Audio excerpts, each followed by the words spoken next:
first. You first. Yeah, and then after me, after me, Aisha, and then Luwezi, and then you, and then Akilé, and then Penny, then questions and answers.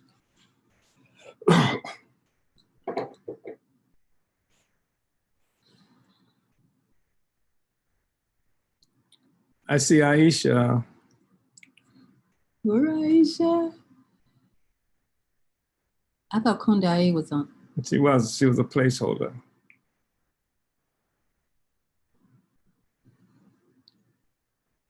I think you're still muted. You oh no, you're not. Okay. If you got a mute, press. That's right. I'll just be quiet. Uhuru, brothers and sisters, I want to thank you for coming into this discussion because I have some serious announcements to make. All of us are familiar with how the coronavirus pandemic is impacting on the world. And as African people who are colonized every place we live, we know that in many ways, the coronavirus could be called a colonial virus. It is the reality is that Africa and African people will be affected more severely, perhaps than anybody in the world from this virus. And it is something that we have to be prepared for. In the United States, for example, that they're talking about a possible 1 to 2 million people dying from this virus. And that's significant given the fact that in the United States, we're talking about a highly industrialized country. And it's industrialized in part because of all the resources it sucks out of Africa and other colonial territories that has deprived us of infrastructure, healthcare, has drained the brains, the nurses, the doctors that do exist out of Africa, out of the Caribbean, out of the other areas of the Americas, and brought them to places like the United States. And then of course, it's true of other parts of Europe. So if we can anticipate a possible 1 to 2 million people dying in the United States, you can assume that this coronavirus has the most severe kind of implications for Africa and African people and other colonized people throughout the world. However, a part of what it is we want to do is, in this meeting, what I want to do is to emphasize that it is not a time for despair, that we have been under assault now for more than 600 years. And the coronavirus is nothing new in terms of aggressions being imposed on Africa and African people. This time, however, facing this crisis, we have the advantage of an international organization of African people, not just conceptually, but in fact. This time we have the advantage of the African Socialist International, which has provided us with revolutionary cadre in various places around the world that will look out for the interests of Africa in general, and that also will look out for the interests of the African working class and poor peasantry, who in almost every instance pay the worst price for the crisis that imperialism imposes upon us. So what I have called this conference, this meeting for, is to share with you the fact that Africa is not totally unorganized, that we do have organization, that Africa does have access to organization, and not just any kind of organization, but organization that functions as the incipient government that a united and liberated Africa will need to function. And virtually everything that we do as the African Socialist International, which is simply the African People's Socialist Party writ large, everything we do is to take us towards self-determination, towards self-government, so that we can solve these problems. Because the fact is that wherever we are looking, wherever we are living, we're looking at some imperialist power, whether it's in the United States or Canada or in Europe, some imperialist power, and hoping that they will give the kind of attention to African people that they will give to their own. And on the continent of Africa, what we're looking at is neo-colonial setup that's been imposed on Africa, so that hospitals don't get built, so that when people get sick, they have to take their own medicine to the hospital. They have to take their own sheets and what have you. On the one hand, while neo-colonial stooges who work for white power and whose purpose for existence is to shovel our resources to the imperialists, to white power, to imperialist powers, period. What they do when they get sick or think they get sick, they travel to Europe. No hospitals get built for our people. They travel to Europe. So part of what we are about here is a discussion that will help to confer upon everybody an understanding of what the African Socialist International is doing, what the African People's Socialist Party, what the Uhuru movement is doing, the incipient governing body for Black people around the world that's under the leadership of the African working class. Some things I want to say in terms of how we're being affected. First of all, you must take this very seriously, this disease. It has been suggested, not unreasonably so, that this is a laboratory created disease.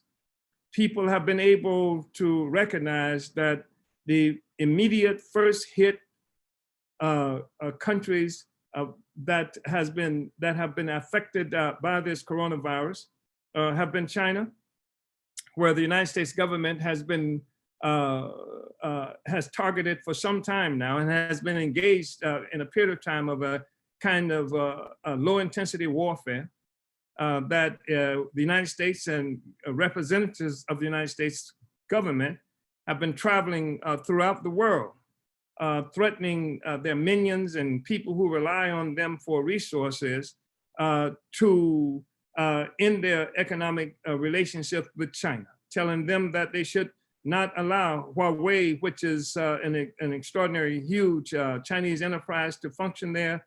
They should disengage from the major economic infrastructure development project that China has initiated.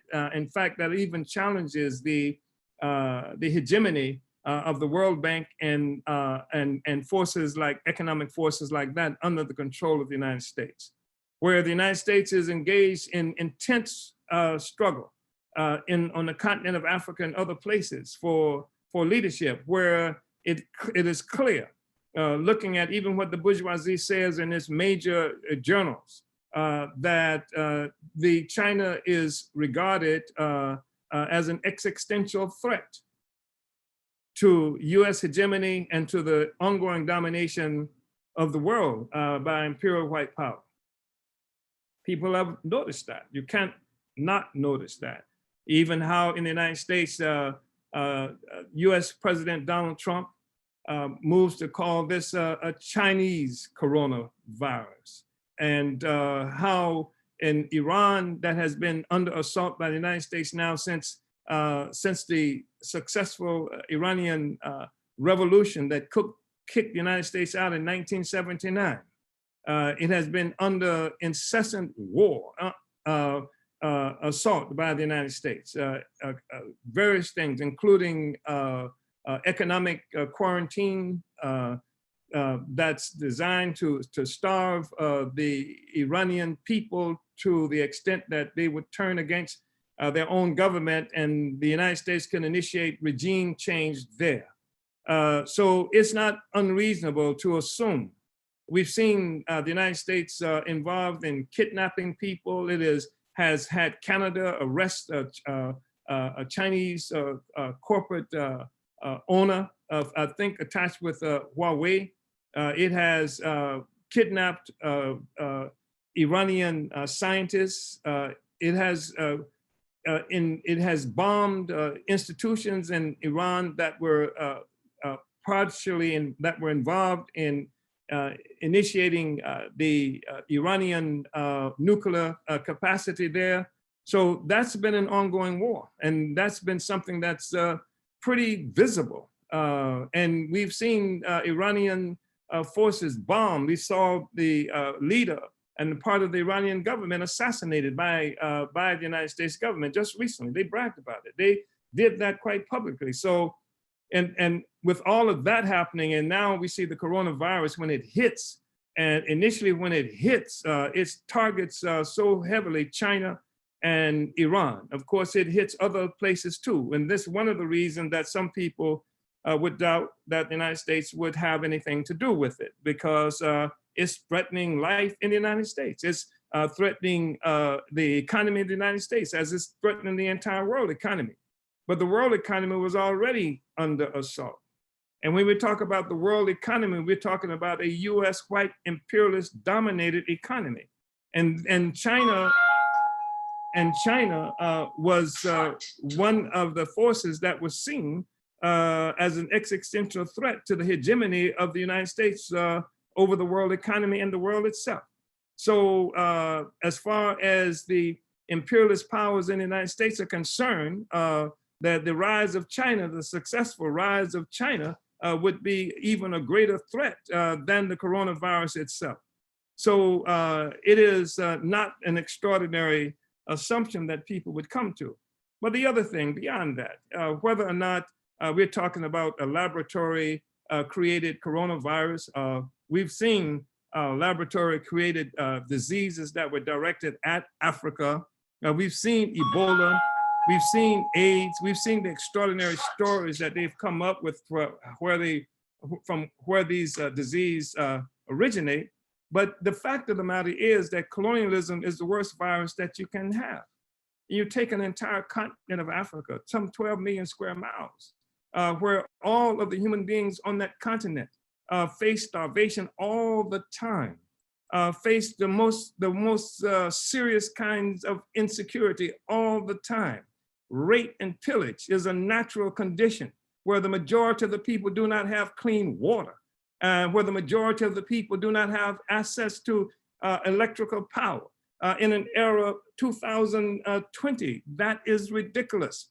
And this is because of the relationship that Africa and African people have to imperialism. While children are dying every place, in Sierra Leone, where 1 out of every 8 pregnant women would die in childbirth, where the average lifespan is 37 years old. This is the reality for Black people under colonialism. So when we look at the coronavirus issue, of course, it's extraordinarily serious to us. And it is not outlandish to assume that the United States or some other imperial power might have created this thing to salvage its place in the world as the dominant hegemonic force in the world. It's not outlandish. The fact is, it does that to us every day. Every cop on the street corner in every African community, certainly in the United States, is a coronavirus, is a colonial virus that threatens us all the time. So this is our reality.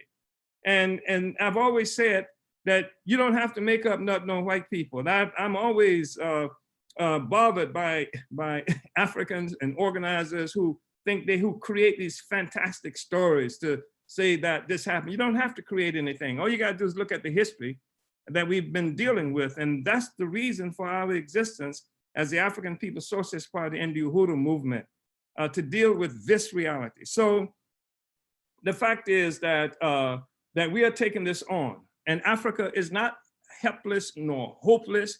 And Africa now has the advantage for the first time in history of an international revolutionary organization rooted in the African working class and poor peasantry, with the mission of liberating and uniting Africa and African people around the world. And we've institutionalized this process. And part of the institutionalization of this process is the basis for my talking with you today, that we are building incipient government and have been building incipient government ourselves. We are taking Africa out to the world. We are helping Africa to be reintroduced to itself as something other than some simpering welfare besotted group of people on the planet Earth. Africa brought civilization to the planet Earth. Africa will survive this, and it will survive this as a consequence of having in its possession a revolutionary African working class organization tied to the interests of the vast majority of Black people on the planet Earth, and in alliance with other oppressed peoples around the world. So that's what I wanted to say initially.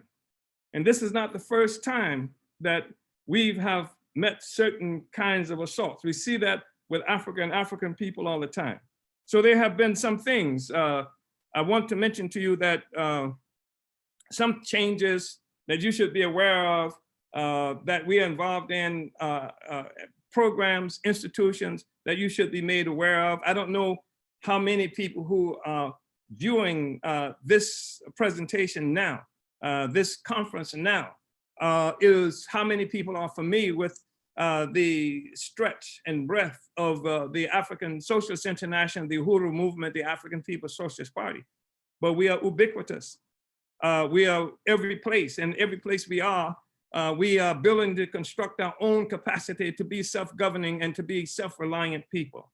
I was supposed to be in next month in Russia. In Russia, they're holding the third international conference on self-determination. More than 30 countries were supposed to be represented there. And I was going there as a representative of Africa, the African Socialist International, African people, the African working class, in order to struggle to win as much support as can be won from all the peoples around the world for the struggle of African people to liberate and unite Africa and Africans everywhere. Obviously, that is something that's under serious challenge now. And we were supposed to be doing various other kinds of things that you should be aware of. For example, the Black is Back Coalition for Social Justice was scheduled to have its electoral school in St. Louis, Missouri, April 10th through the 12th. And that's an important event.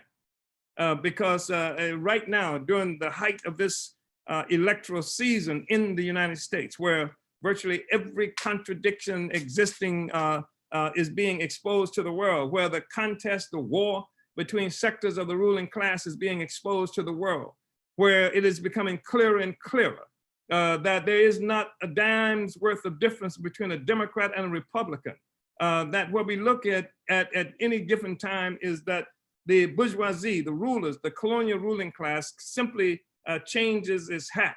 And in this instance, to carry out its mission, it's a Democrat. In this instance, it's a Republican. And sometimes it wears both hats at the same time.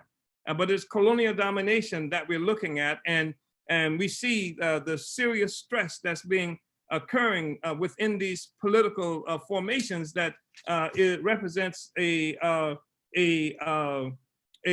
contradiction because of a shrinking capacity for the bourgeoisie to steal the resources of the oppressed peoples around the world. And so that's why you see the contest inside the Republican Party and Trump and some of the so-called moderates. And that's why you see this huge struggle that's happening within the so-called Democratic Party, where everybody ganged up, including people who are supposed to be Republicans and people who are supposed to be leftists and what have you, to deal with Bernard Sanders, who himself is a representative of colonial white power, but has uttered the word socialism. He allowed the word socialism to come out of his mouth, and he did that because he's one of the most advanced thinking representatives of the white ruling class that recognizes that all people in the world see that capitalism is the enemy of humanity, destroying people, destroying the planet. And in many ways, if you're looking at what's happened with coronavirus and the ability for them to shovel all these resources to the capitalists and capitalist corporations, it's very clear that this whole setup is for them. So in anticipating the antipathy that the masses of people around the world and inside the United States have for capitalism, the only alternative to capitalism is communism.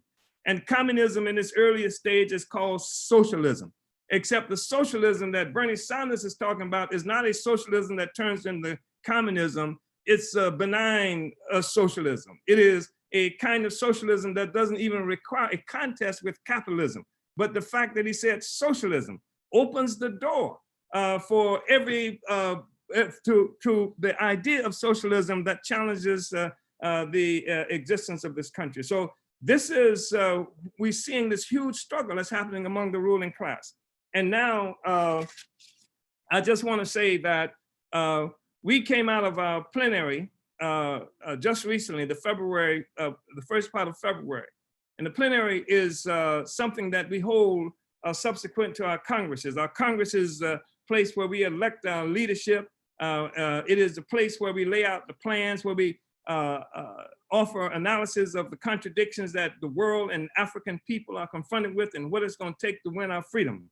And we do a plenary following that. So a year and a half later, we did our plenary. And the plenary is where we make plans. We see where we are in terms of carrying out the mandates and the resolutions of the Congress. And at the plenary, we reveal the significance of the regional strategy. So much of the work that the party will be involved in around the world, in Africa, in Europe, in the Americas, in the United States particularly, will be work that's centered within the regional committees, the regional representatives or chairs of these committees. These chairs will not be participating in this discussion directly, but in this discussion now with me to deal with this question that these contradictions that confront us around the coronavirus is Dr. Aisha Fields, who is the director of the All African Peoples Development and Empowerment Project. That she is where we will see most of the leadership coming from in dealing with this coronavirus issue. Her responsibility revolve around organizing doctors and nurses and healthcare workers and engineers and other forces like that who will work for Africa, for the liberation of Africa in Africa and various other places around the world. And she also is the person who heads one of the economic institutions that we have developed so that Africa moves toward self-reliance, so that the independent African economy, anti-colonial economy can emerge. And that's something that's very clear. We'll say more about that moving forward.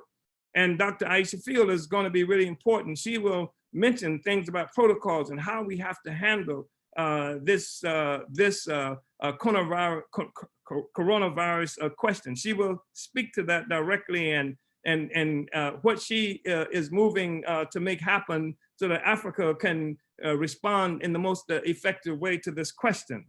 We will also have participating in this discussion today, Comrade Luwezi Kinshasa, who is the international director, the director of international affairs of the party, and he is the Secretary General of the African Socialist International, which is important because he oversees the work that we are doing in Africa, that we are doing throughout Europe.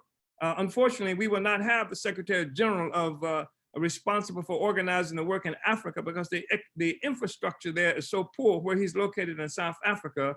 And he has incredible responsibilities that probably will be spoken to by Comrade Luwezi, because we are affected by this coronavirus crisis every place in the world. And following Comrade Luwezi, we will have a presentation by Comrade Zené Yeshitela from the Office of the Deputy Chair. She is the person who's responsible for leading this incredible work of the economic self-reliance and dual power, fighting for our own economic power in various places around the world. There's critical institutions that exist in the United States that have been created that she leads, and these are institutions that have to negate the economic influence and power of the colonialists, of the imperialists of the United States and other forces, so that Africa can have its own independent political power. And then following Comrade Zené Yeshitela, we'll hear from Comrade Akilé Anai, who is responsible for most of the communication work and most of the education work, the production and distribution of ideas, education, what have you, because right now, more than any other time, how we perceive the world is critical. And that's going to be something that we address through the various mediums that have been created, either that we own and control or that we have a relationship with, such as radio stations, etc. This is something that we'll have to talk about because we have seen over the last few weeks when people attempt to talk about this coronavirus, when we've tried to talk about the coronavirus issue in any way that challenges the narrative that has been created by the United States government, we have been censored. That the Facebook has either shut us down or has flagged us and told people who see us that don't believe this, here's what you ought to believe, and sent people to other platforms. So we have to have a capacity to speak to our people ourselves. And of course, one of the most important institutions that we have a relationship with, we have a relationship with Black Power 96, which is a radio station in St. Petersburg, and the apps that people can get so that you can participate this everywhere. And we'll be talking about this all around the world all the time. Africans have to participate in this discussion. And then we'll be hearing also from Comrade Penny Hess. Comrade Penny Hess is someone who has been a part of the Uhuru movement for more than 40 years. And she has a primary responsibility of organizing white people, people in the colonial population, people among the colonizers who do owe African people reparations as one aspect of it, but also who everybody who can be won to a better direction must be won to that direction, because, and clearly every day we look up, we see something that shows that under capitalist domination, colonial domination, the whole world is being threatened. And that means white people who sometimes stupidly follow not only people like Trump, but Biden and Sanders and the rest of them. So we want to hear from Comrade Penny Hess, because our party, our movement is working on so many different fronts. We are everywhere, we are ubiquitous. We are, in fact, the incipient government, state power that Africa needs. And it's not just a US state power or Ghana state power or South Africa state power, but it's a power for all of Africa, because that's what it takes. That's what it's going to take. If Africa is to be liberated, it will not be liberated in some bourgeois, imperialist, colonialist created state. It's going to be as a consequence of Africans coming together under the leadership of the African working class, guided by a revolutionary theory. So part of what it is that we are doing right now is we will be initiating what the Chinese and Vietnamese have aptly characterized as people's war, because we recognize that we're going to have to do this on our own. So that even though, for example, I understand in France that the French government has promised a certain amount of money to corporations, to the capitalists, and in this country more than $1.5 trillion plus in one fell swoop. And then we're talking about several scores of billions of dollars that's going to be going to the corporations and others plan. And there's also, I've just seen that the US colonial president Donald Trump has talked about they're going to give the workers now some money. Of course, that's part of the pushback. And Trump has made various statements in the last period, and I think the same thing has happened from Macron and several others of them. But most of what they say do not represent what the people need. And the basis for them saying this is that they want to reassure the people that they can have confidence in these imperialist governments that's starving every damn body.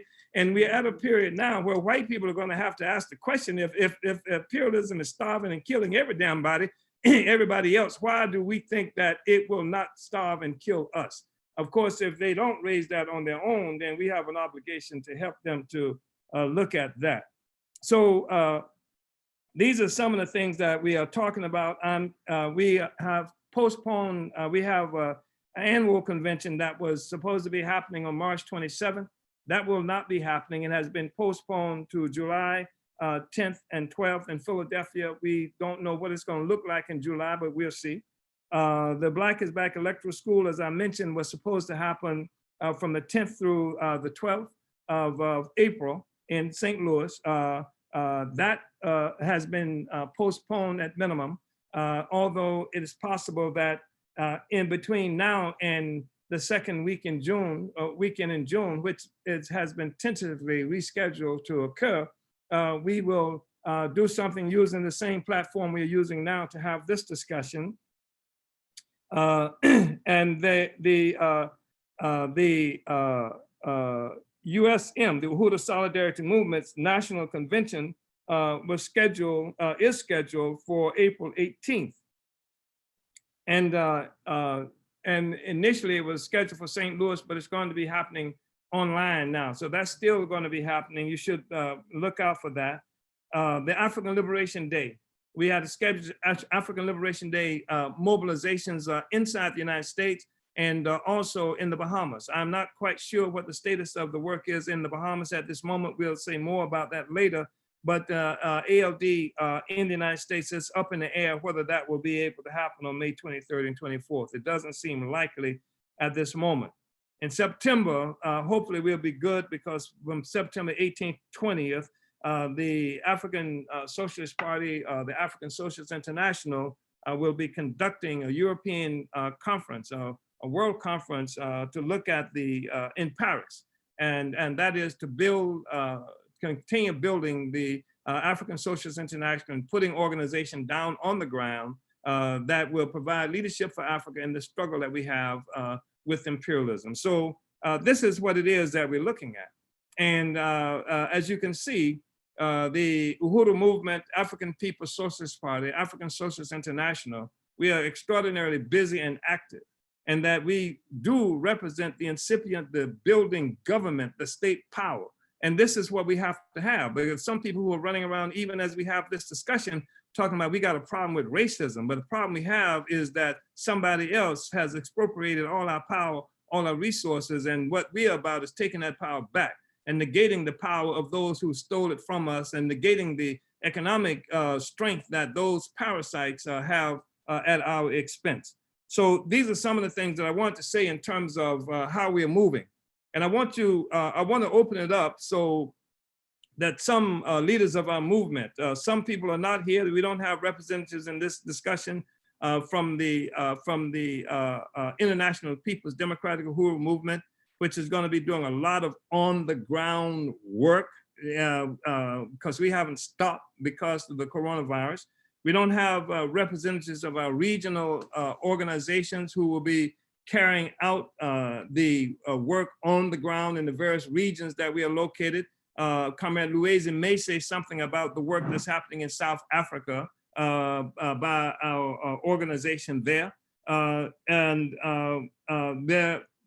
are a lot of other forces who are not here, but I wanted to say, to give you this foundation of what it is that we're doing. And having said that, I want to turn it over now to Dr. Aisha Fields, who is the leader of the All African People's Development and Empowerment Project, and who will be heading up our response in many ways to this coronavirus and taking us beyond coronavirus to other kinds of things that we have to do, because every other week Africa is faced with some kind of crisis or another, and we need to be organized to deal with that. And Comrade Aisha Fields is going to, Dr. Fields is going to take us there. Uhuru.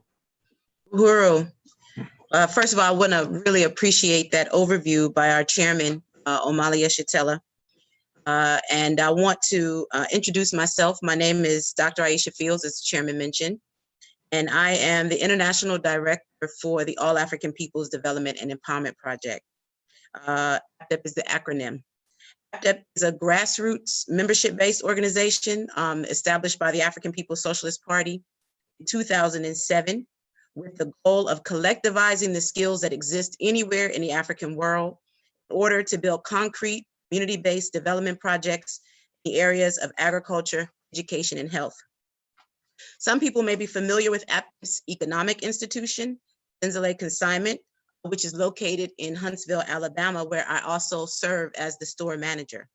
I want to inform everybody that for now, the decision has been made for Zenzele to close its doors so that we can be compliant with the Uhuru movement protocol of limited social interaction and social distancing. And we think that this is important for the health of our community, which we appreciate and love. As the director of APDEP, I have been called on to lead the Uhuru movement's recently established COVID-19 commission that, among other tasks, has the responsibility of establishing various internal movement and community protocols surrounding COVID-19 and developing an all-African response to this pandemic by reigniting our efforts to build the Black Ankh, a program of APDEP, the African Nations Emergency Response Organization. Since our inception, APDEP has called on and won African people to the recognition our skills do not belong to us as individuals. Rather, our skills belong to, must be used for the benefit of the masses of our suffering colonized people. The Black Ankh was initiated in 2014 as a response to the Ebola epidemic in West Africa and was created out of the need to ensure that African people have our own independent capacity to respond to natural and imperialist imposed disasters that impact our people anywhere. Black Ankh efforts include not only Ebola response in Sierra Leone, but also response to other natural disasters that have occurred, including Hurricane Harvey in the United States. We are convinced that we are in a time that demands we consolidate Black Ankh and roll out a united response to the COVID-19 imperialist created virus. Our first task here is to provide our people with regular, up-to-date, and relevant information regarding this virus. This will be done through on-the-ground community outreach, as well as from our APDEP social media platforms, websites, email blasts, media outlets, other online platforms. We know that right now our people suffer from an almost complete lack of information regarding this virus, how it is transmitted, what the signs and symptoms are, and how to prepare ourselves, our families, and our communities for what will likely be an extended period of quarantine in the United States and Europe, and potentially in the Caribbean, Africa, and other parts of the world. The US government has not provided any meaningful leadership around this question and has certainly not made the health and well-being of African people a priority at this time. It never has, and we know that it never will. It's for African people ourselves to organize the program, Black Ankh, that would ensure our people's ability to survive and thrive despite the serious challenges that confront us at this time. Many Africans, and rightfully so, are skeptical of the information coming from the government and media sources with respect to this virus. Are moving about with life as usual, in some instances are participating in and continuing to organize social gatherings, increase the possibility of unknowingly transmitting the virus to each other. Some of our people have even been led to believe that we are not capable of beating this virus. And I think it's vitally important to say very strongly that this is not true. Africans have already been diagnosed with this disease, not only in the US, but in Europe, Caribbean, and Africa. It is likely that many of us are already infected and have not yet shown symptoms. Having said that, it is important for us to know that we must be severely limiting our social interactions. We strongly urge all of our people who are at greatest risk of complications with COVID-19 to stay at home. Those include our elders, anyone 60 and over, and anyone who has a compromised immune system, chronic disease like high blood pressure, diabetes, asthma, any number of other kinds of healthcare issues. We also want to suggest that our people remain from traveling by air, by bus, by train, by ship. And the only exception in that case would be if you absolutely have to use public transportation, go to work, or for a case of emergency. But if at all possible, even public transportation should be avoided completely. We also want to let people be aware of the fact that if you have a fever of 100 degrees or more, if you have a cough, shortness of breath, or any difficulty in breathing, you should contact your doctor or healthcare provider for medical advice. If you develop the emergency warning signs of COVID-19, which include difficulty in breathing, persistent pain or pressure in the chest, new confusion or ability to arouse, bluish lips or face, along with a high fever, any of those, and a fever of 100 degrees or more, we suggest you get medical attention immediately. We want to let our people know that what we need to do to be protecting ourselves right now. So there, as we may know, there's currently no vaccine to prevent coronavirus. And some of the best ways to prevent illness, which is mainly spread from person to person, is to clean your hands often. Wash your hands with soap for at least 20 seconds, especially after you've been in a public place or after blowing your nose, coughing, or sneezing. If water is not available, use a hand sanitizer, but it has to be at least 60% alcohol. Avoid touching your eyes, nose, and mouth with unwashed hands.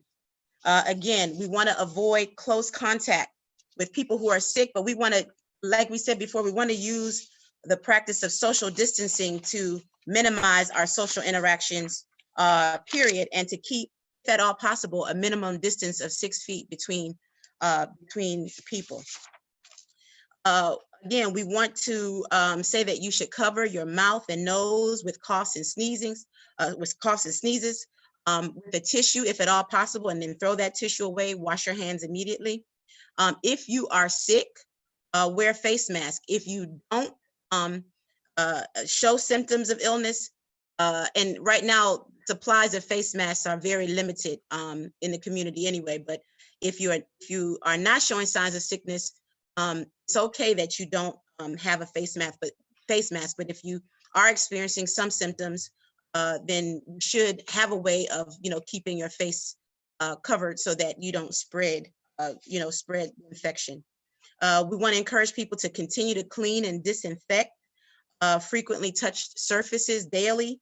This includes tables, doorknobs, light switches, countertops, handles, desks, phones, keyboards, toilets, faucets, and sinks. If surfaces are dirty, clean them.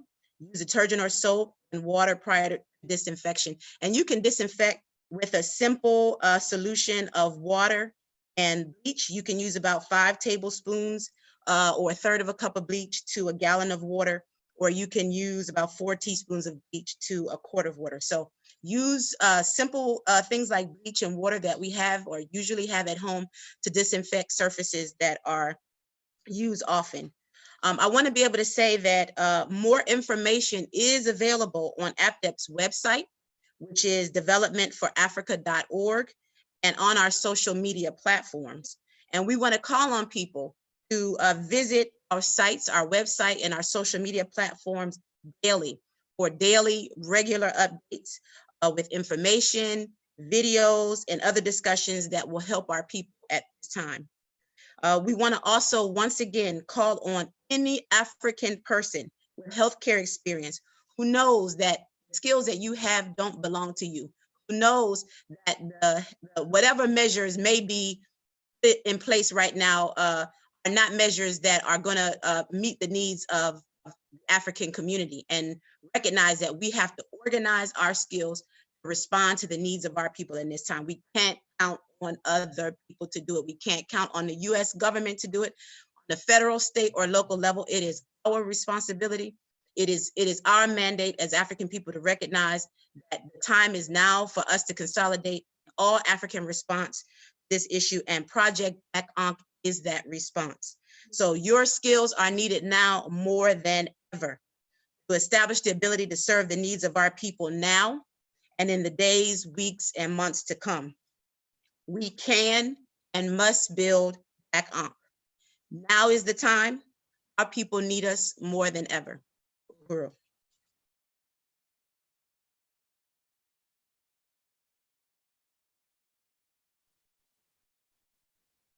Yes, we were. I would like just first of all just to appreciate and salute our chairman, Omali Yeshitela, for calling for this response, which is really needed for the African nation. And I am Luwezi, Kinshasa, the General Secretary, basically, of the African Socialist International. This is an organization that has been called for the 1981 Congress that took place in 1981 in Auckland. Chairman Omali recognized for a long time that the African liberation has run into limitation for a long time. Africans everywhere have already concluded that life under neocolonialism is worse than under direct colonialism. But what type of struggle, what type of organization we need to launch this struggle? And it's to this question that the chairman, Omar Yeshitela, has launched the African Socialist International, which is basically the African People's Socialist parties in every country in the world, uniting as one organization. And I also just want to remind everyone who is listening, Kwame Nkrumah made a great speech in 1963 on the 24th of May in Addis Ababa, and he warned us, if we fail to unite, if we fail to break down the borders and form a single government of Africa, we will continue to face challenges like the one that represented by this colonial disease called coronavirus. If we fail to unite it, we will be at the mercy of imperialist, of our precious imperialist powers. And they saw through today that everyone, every country on earth, you can see they're taking decisions and measures how to deal with this colonial virus, but you don't hear anything from the African president.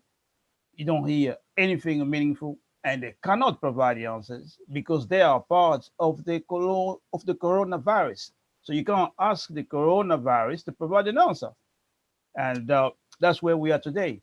And if there is an answer in Africa, it's coming from us, coming from the African People's Socialist Party. I'll give you an example. In South Africa, we have the African People's Socialist Party, led by the young comrade, Chairman Tafari. And we have other leaders, Ansar and Akilé and others, young African workers, dynamic, mobilizing in the shanty towns, in the poorest areas in South Africa.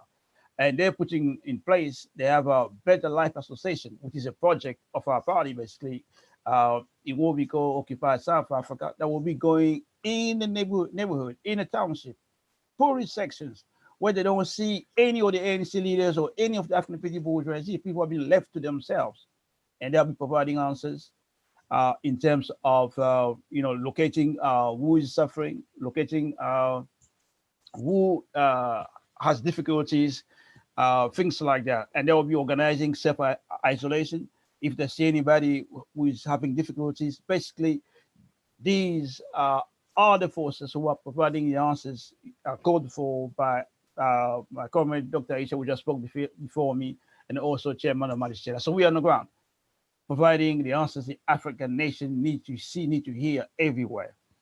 And Africa, as you know, not only has a lot of resources that is being used by everybody. You name any corporation, any corona, corporation in the world, they exist because of the resource they store from us. Not only that, we also have tax evasion, you name it. Trillions of African people's money is in the banks, Switzerland, the United States, Canada, Brazil, everywhere. So we are fighting to get those resources because I listen to the news everywhere. They are the bourgeois commentators in their press. They're saying how Africa's going to cope. Yeah, Africa's going to cope because we're going to fight to kill the corona so we can get back all our resources and deal for the health of our people.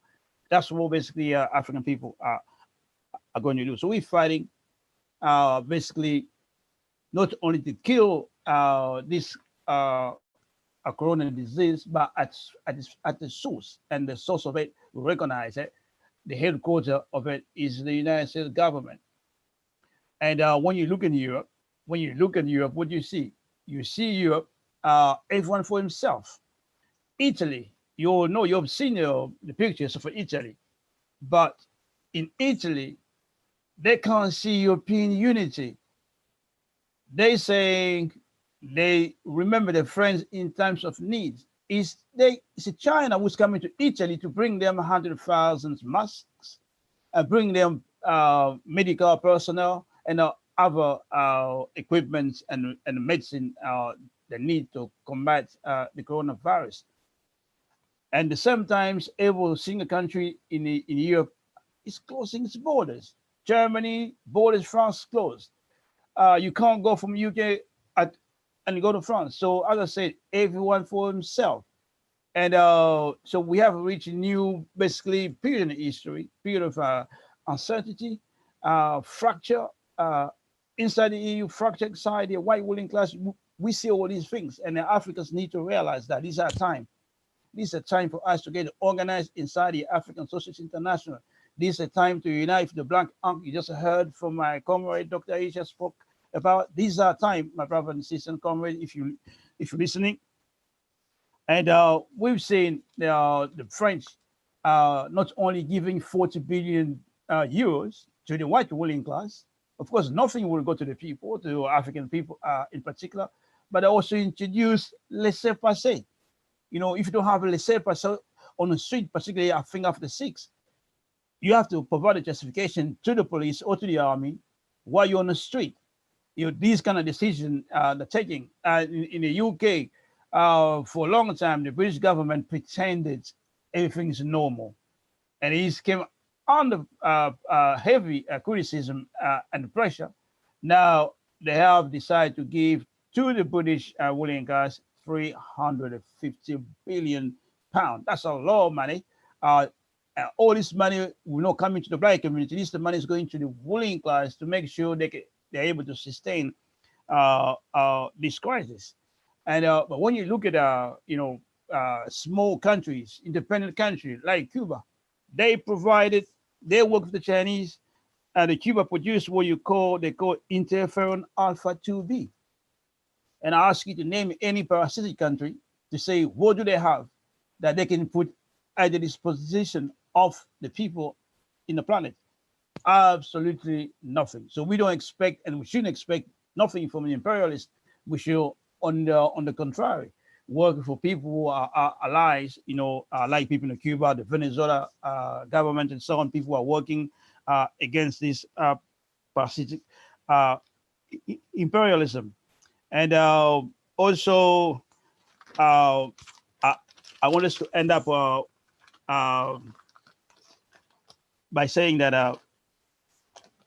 I am here working to build the African Socialist International in the UK. And as you heard the chairman Omali mentioned early, we are busy working for the conference we're going to have in September in Paris. But the preparation, the work to do is taking place now. And we want you to have a sense of urgency. Join today. Support all the projects you're going to hear coming from our leadership. You have to act today. We are in a new period in history. The tide has turned. It's the struggle of the African proletariat. Don't waste your time following the African petit bourgeoisie. All these organizations you're familiar with, the Congress for that, the convention for this, the rallies for that, all this African petit bourgeoisie stuff that were maybe relevant in the 50s, 60s against direct white power. Today they ain't. They are not. Today is the African proletariat struggle to lead the liberation of the African nation. In fact, the African Socialist International is a leading organization amongst the oppressed nations on the earth.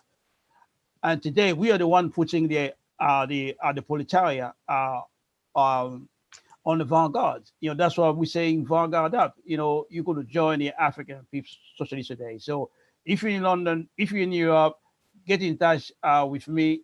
You can call us on 077-230-67486 and join this committee so we can go to Paris and build the African Socialist International, the Europe front of the African revolutions. We can get back all our resources and we can unify Africa and kill the coronavirus once for all. So I just thank you for that. Uhuru, comrade.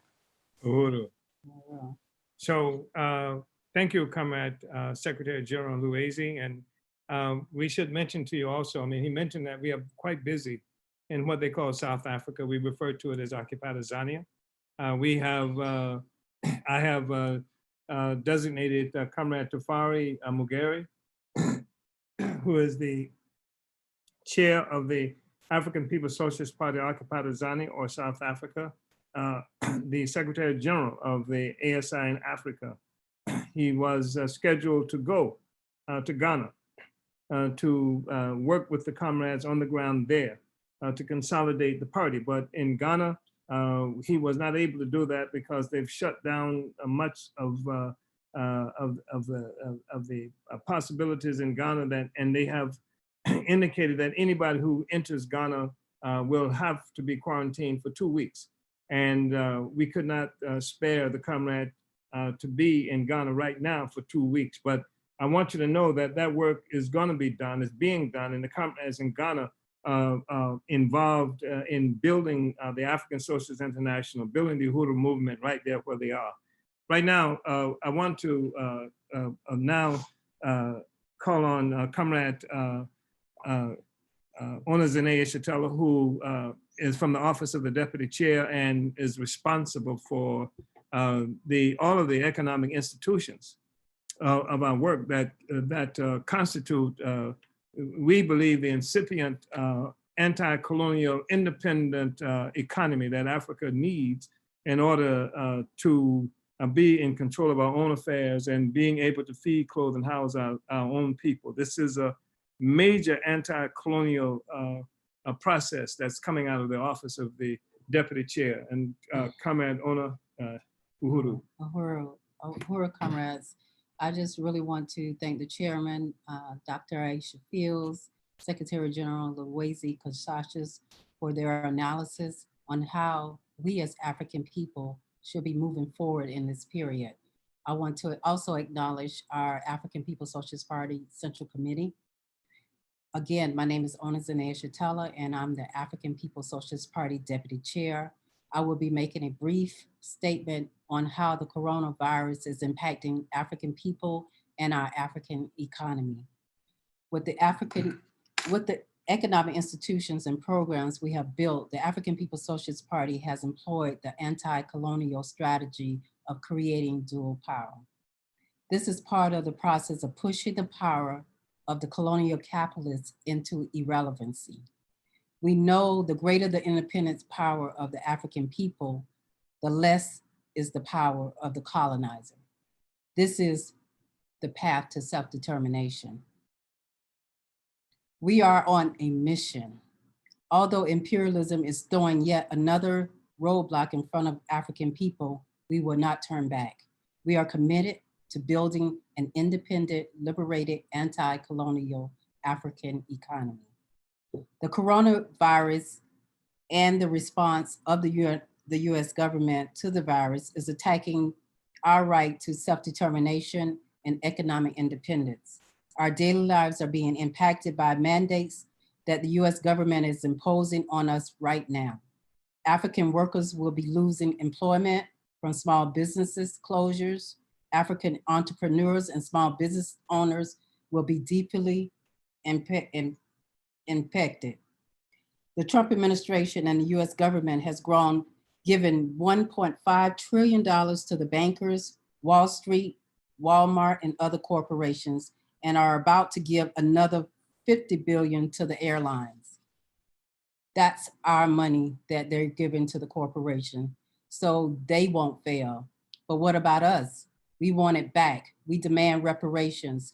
We will put it into building our own liberated anti-colonial economy. We are making the people's war to strengthen our dual power institution nationally that are long-term cultural, political, economic hubs for the African community. The One Africa, One Nation marketplaces in Philadelphia and St. Louis will be postponed. The income from our mostly African vendors will be impacted.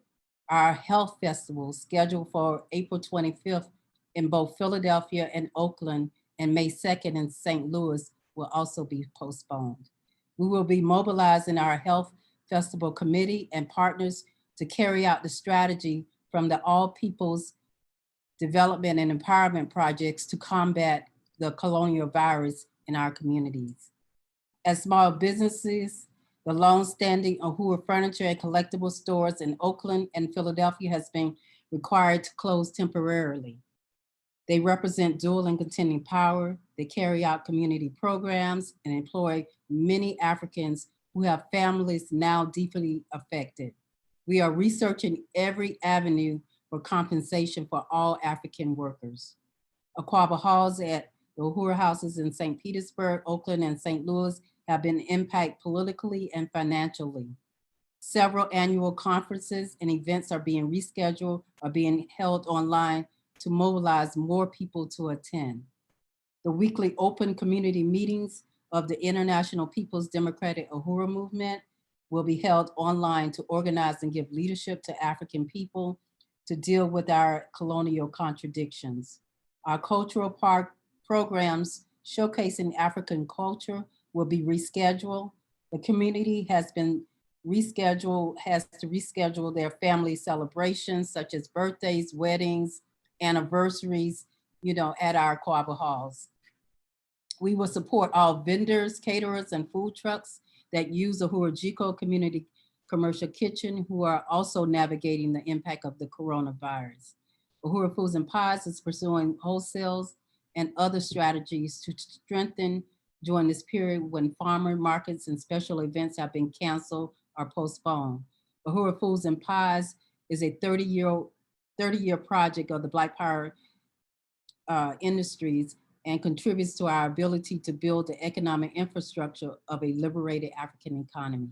We have seen what the parasitic colonial economy has done to African people. The colonial virus is interjected itself into our motion of African self-determination, our struggle for economic and political power.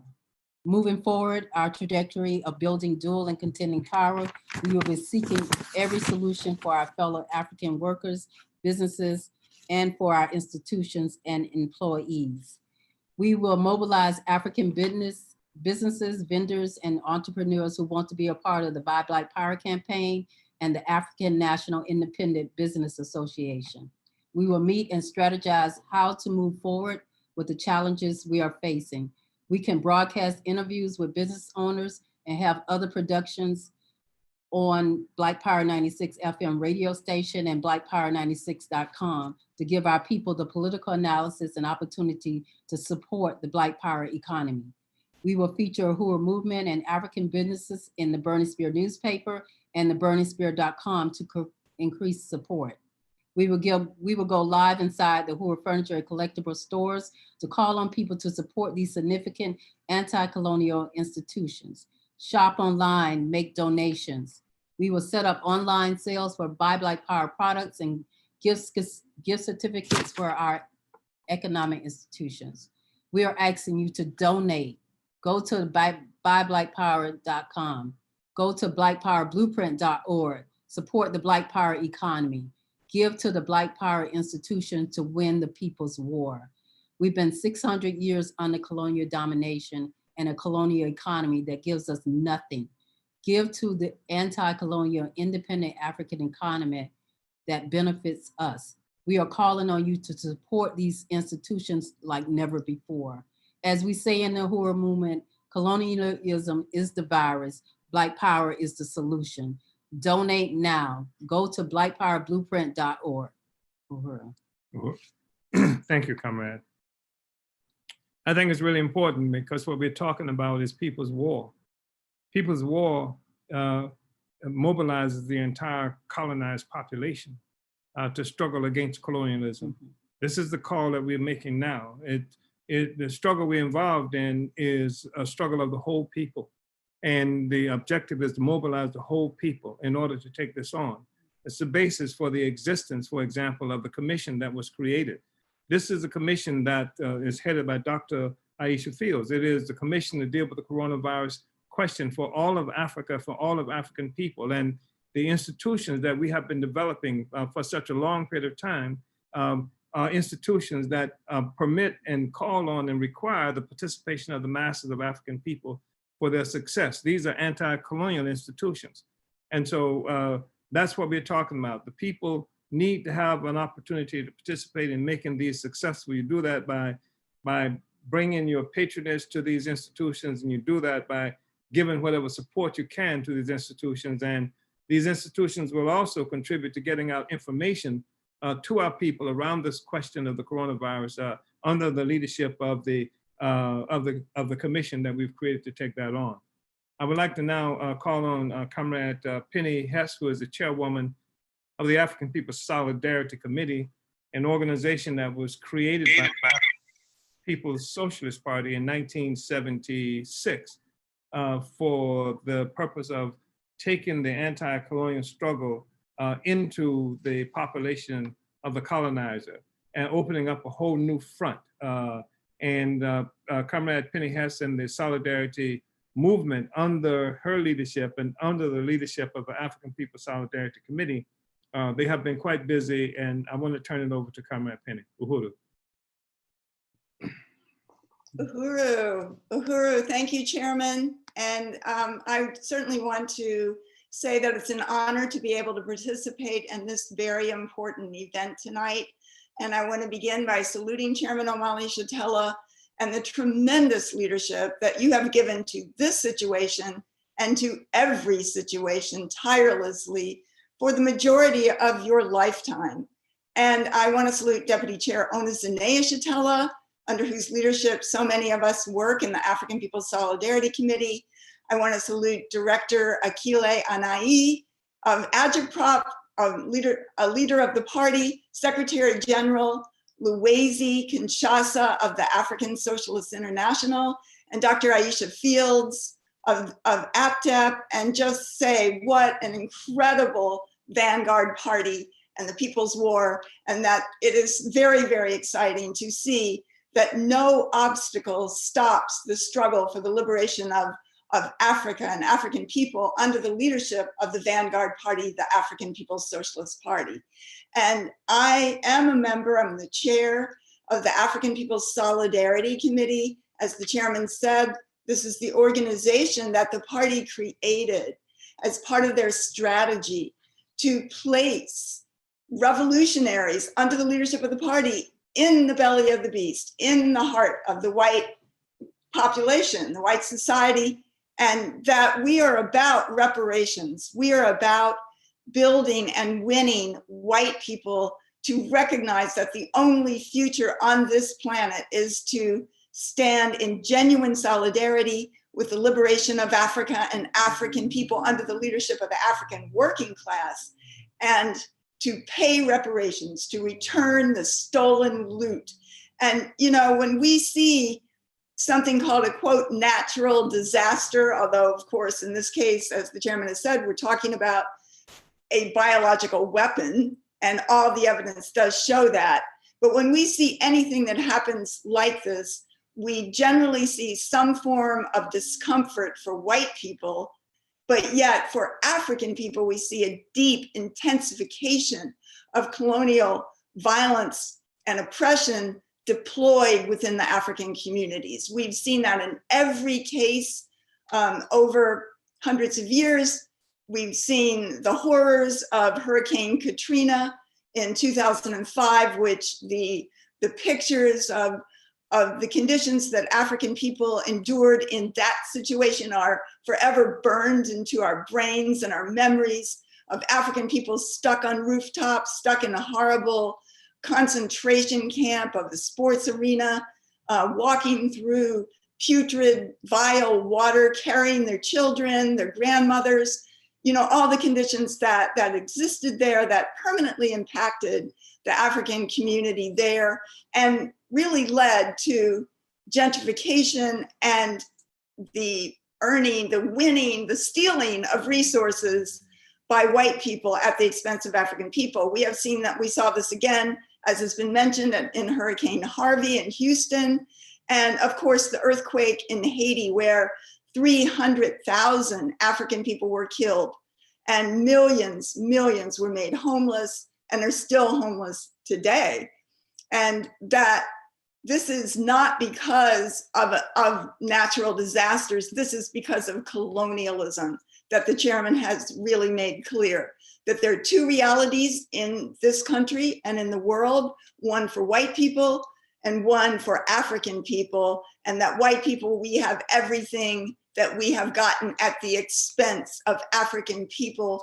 There's stolen labor, there's stolen resources that continues to today on stolen land of the indigenous people that belongs to them. And that we know, as Chairman Omali Yeshitela tells us, that this system, parasitic capitalism that we see in its rawest form right now, is built on the enslavement of African people, on the assault from Europe, by Europe onto Africa, enslaving African human beings, kidnapping them, turning them into commodities for sale, and creating human work machines that created the greatest output of wealth that the world has ever known. And it made Europe rich. It made every white person living on a pedestal of the oppression of African people with social wealth, resources, opportunity, democracy, everything possible at the expense of the suffering and impoverishment of African people.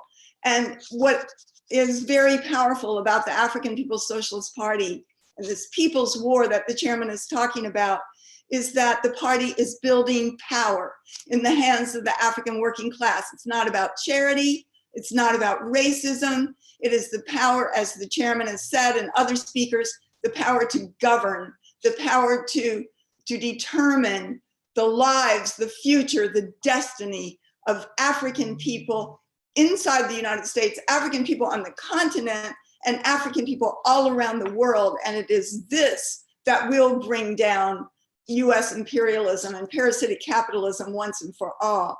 And everything that we have is stolen. It is stolen from African people, and that reparations is what we owe. This is the return of the stolen resources. This is the true redistribution of the wealth on the planet Earth back into the hands of those from whom it was stolen. When African people are free, there will be a world in which all human beings can live. There will be a world in which oppressed and colonized peoples everywhere can rise up and take back what is theirs. And we have the opportunity and the responsibility to join that, to stand in solidarity, to pay reparations. And you know, I just want to call on all white people who are participating today to pay reparations generously to the blackpowerblueprint.org, blackpowerblueprint.org. You can go there, you can see the Black Power Blueprint, this incredible, one of the many incredible institutions of Black Star Industries and the African People's Socialist Party. You can see incredible pictures, the whole history of it, the development of how the party is in the midst of transforming the conditions of the African working class here on the north side of St. Louis, predominantly African city here, and building power in the hands of the people, transforming a community in such an incredible way. So, you know, we are saying that if you as a white person are committed to ending imperialism, if you hate capitalism, if you say that you are a socialist, if you are against the colonial domination and suffering of the majority of the people on the planet Earth, if you want to rectify your relationship to everybody else on the planet and stop carrying out the US government's wars and parasitic theft from African people and everybody else, you want an end to war, an end to injustice, if you want peace and one human family, then pay reparations. That is the only way that there will be socialism, that there will be justice, that there will be the ability of all humanity to live, no one at the expense of anybody else. So I want to say, go to blackpowerblueprint.org, donate, volunteer. I also want to say that the Uhuru Solidarity Movement is going ahead with its convention, April 11th and 12th, but it will be held online. You can and should register for that at uhurusolidarity.org and get involved, join this struggle. This is about the future. It is an incredible honor to be under the leadership of the most dynamic force on the planet Earth, the vanguard party of the African working class. Uhuru and unity through reparations. Uhuru, Uhuru. My name is Akilé Anai. I'm the Director of Agitation and Propaganda for the African People's Socialist Party. And I want to start by first saluting my leadership, Chairman Omali Yeshitela, Deputy Chair Zené Yeshitela, and really appreciate just this entire discussion and just yet again, the example of the African People's Socialist Party assuming leadership of the entire African nation and, providing leadership over this process, because there is no leadership outside of the African People's Socialist Party for African people and really the whole of humanity. It's in terms of what we've been seeing around what we've characterized as the colonial virus or coronavirus, that, the solution, you can't find it by watching any of the press conferences with Donald Trump. You can't find it by the numerous articles that come out from CNN, on every hour, on the hour. You can't find any information or any real leadership or the truth. You can't find the truth in any of those institutions.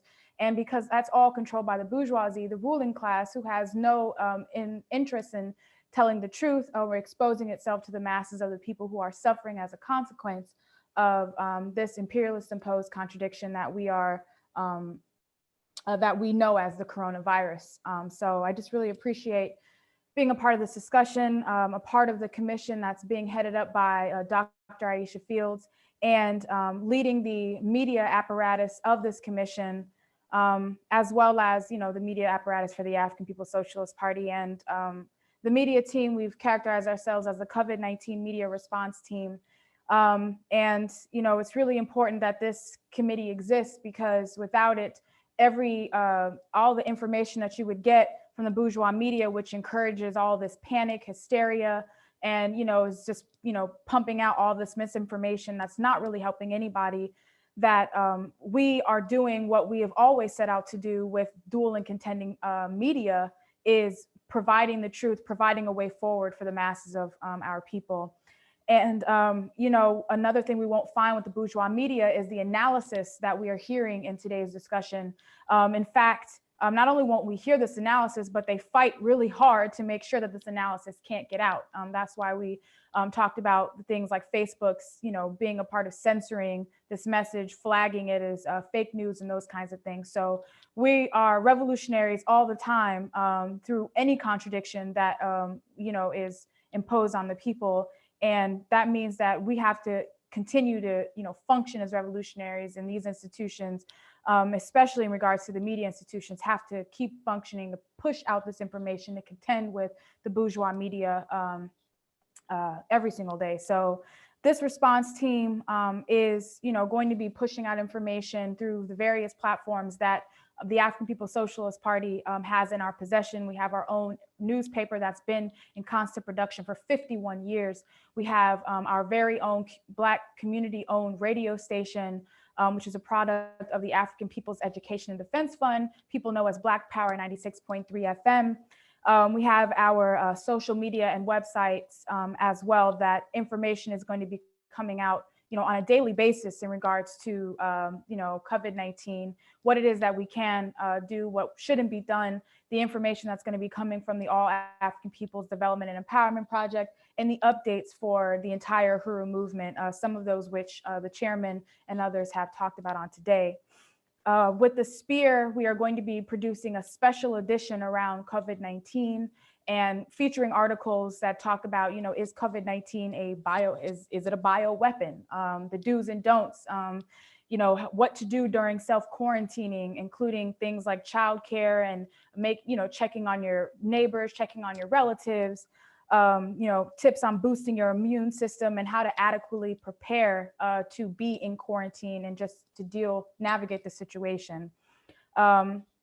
we're also really calling on people to subscribe to the Burning Spear newspaper, because even if you regularly can't go out and distribute the spear, you should be subscribing to the spear to get your copy to every single month, getting it to your front door to be able to read up on this information. So you're going to want to subscribe to the Burning Spear. You can go to burningspearmarketplace.com to do that.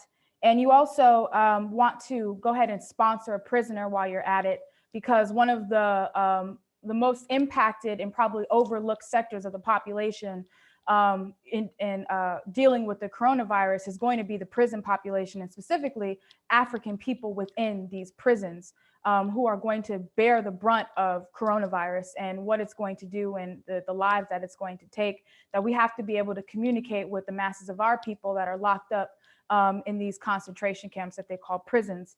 And so if you sponsor a prisoner, that means that, one of our brothers and sisters can get this newspaper to them for free and be able to read up on what's happening on the outside. So you want to go ahead and do that again at burningspearmarketplace.com. In terms of Black Power 96 programming, the institution itself, is closed to the public, but we are still going to be having our live programming. Our DJs are going to be giving live updates on what's happening with coronavirus. And we're also going to be doing some pre-recorded programming, different interviews and things like that to air on Black Power 96, dealing with this situation. We'd even air this discussion that we're having right now on Black Power 96. We're also having different types of updates, PSAs for the Black community here in St. Petersburg, but it's also accessible via our Black Power 96 app. You can go to Apple or Android to keep up with this information coming on Black Power 96. You don't just have to be in St. Petersburg, Florida to have these updates. You can have them right on your phone via the Black Power 96 app, or go to blackpower96.org, but go ahead and download that app right now to be able to get these constant updates coming from the African community from the African Revolution. And also, follow our social media pages, specifically follow the All African People's Development and Empowerment Project on social media, where, most of these updates are going to be coming from. Lots of different memes, live streams, and different videos that are going to help us, carry through this situation, help us engage in this people war, to fight back and mobilize our people to be a part of this. So, and I also want to call on everybody who's watching right now to be able to submit, information to us, stuff that we can post. If you are, any of the experts who can deal with this, or people just in the community want to tell us what's happening on the ground, we need you to send in that information to us. So you can go to theburningspear.com. We have a submission tool, and you can submit, photos, testimonials, community announcements, and again, any type of expertise that you want to be conveyed in either our print, either on our websites, on social media, on the radio. Go ahead and send that information over to us so that we can consistently have updates about what's happening to African people, no matter where it is we are on the planet, because we have to push that information, because Wall Street Journal is not going to do it.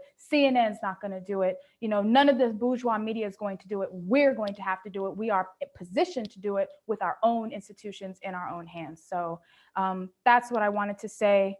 And just, we are going to take this on. We are winning, and we're going to beat this, just like we beat everything else that comes our way, because we are organized under the leadership of the African working class and its advanced detachment, the African People's Socialist Party. Uhuru. Uhuru, comrades. We've been, over the last hour and a half, bringing you the information from the African Socialist International, which is the African People's Socialist Party, as I mentioned, writ large, from the overall Uhuru movement. It was important for us to do that because we are the only organization capable of doing it.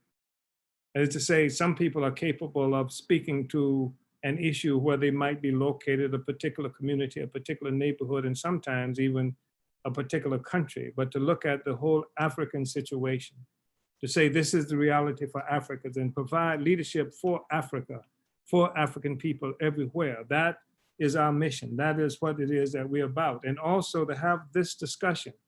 There are people who will talk about the coronavirus and will probably do a pretty decent job talking about the disease and what have you. But to talk about the coronavirus in the context of the colonial contradiction that we are faced with as African people everywhere. The coronavirus, as bad as it is, and it's bad, it is really bad. I don't want to understate that, but as bad as it is made worse by the fact that we live under colonial domination.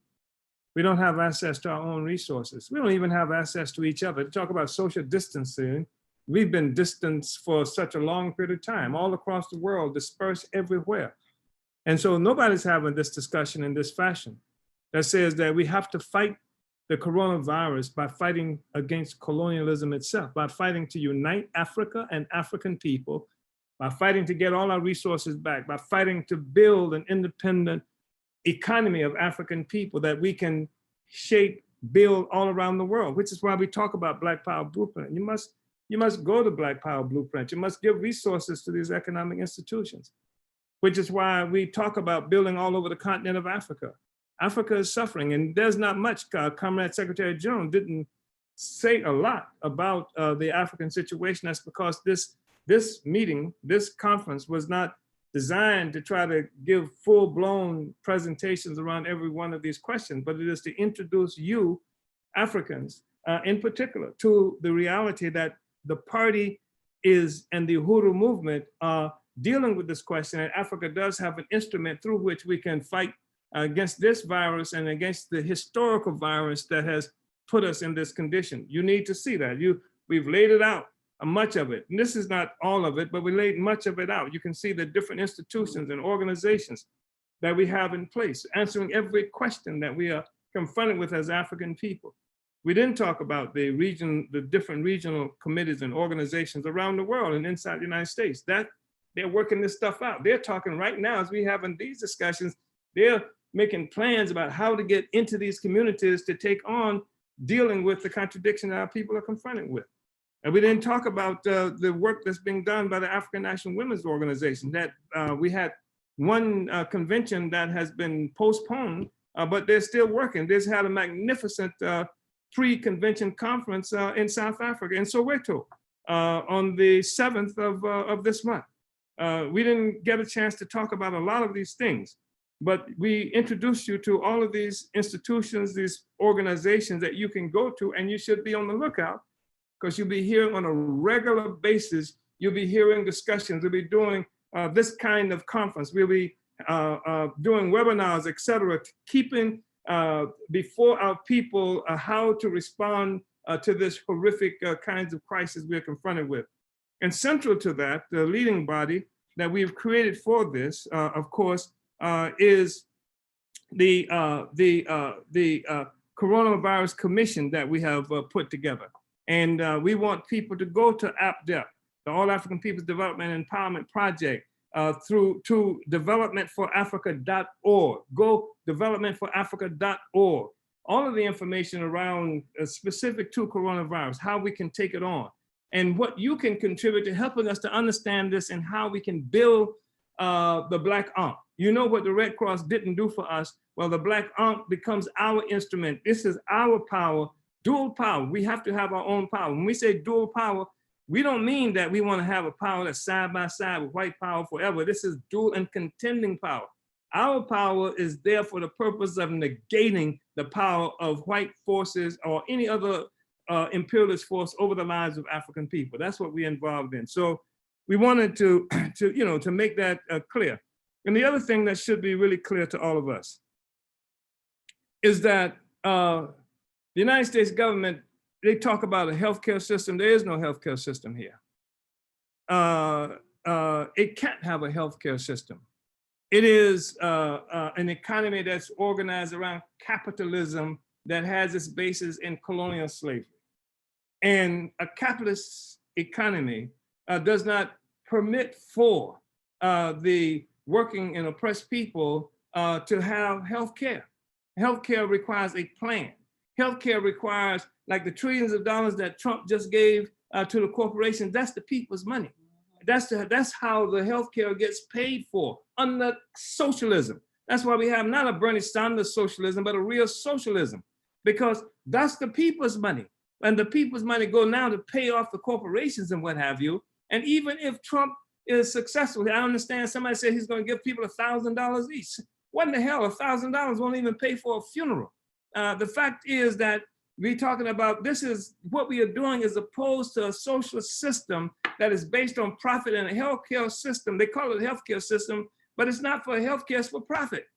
If the hospital is not for taking care of people, it's for profit. That's why there are no testing centers any place in the United States now, because it's for profit.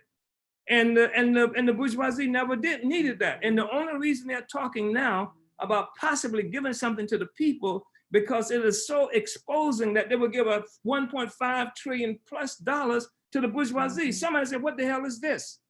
And now it is also a campaign payoff. They're buying votes with this. The Trump administration, there's an election coming up. He wants to be able to say, I gave everybody $1,000, as if $1,000 can take care of us. You know, the healthcare crisis is critical. So this is why we are dealing with this. This is a revolutionary trajectory that we are on now.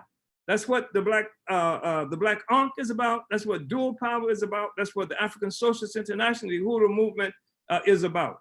We can do this, and it's going to be a people's war, which means the masses of people must be mobilized, which those of you who are participating in this discussion must come on board if you're not already on board.